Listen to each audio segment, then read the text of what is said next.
बाटे बड़ हो राजा हो। घरवा में पंखा ना बाटे कूलर हो, गरमी बेसरमी गइल बाटे बड़ हो। छुअतावे टप टप से नावा की बेनावा डोला दए रजऊ। अरे अब नहीं हो कता सहनावा की बेनावा डोला दए रजऊ।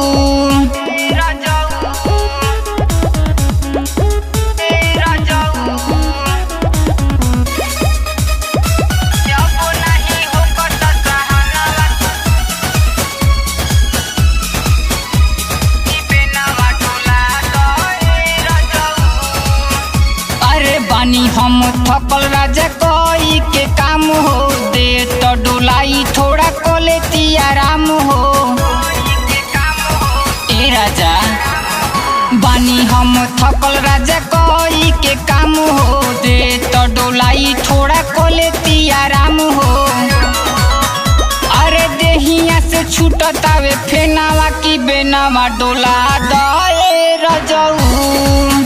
अरे अब नहीं हो कता सहनावा की बेनावा डोला दए रजऊ।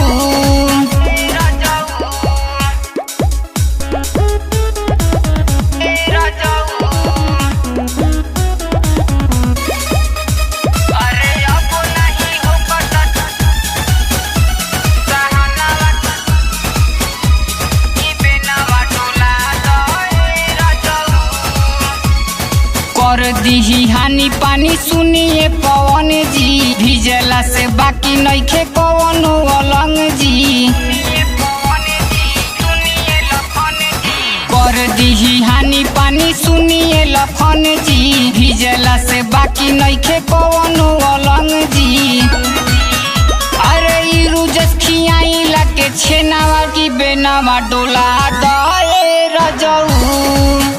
अरे अब नहीं हो कता सहनावा की बेनावा डोला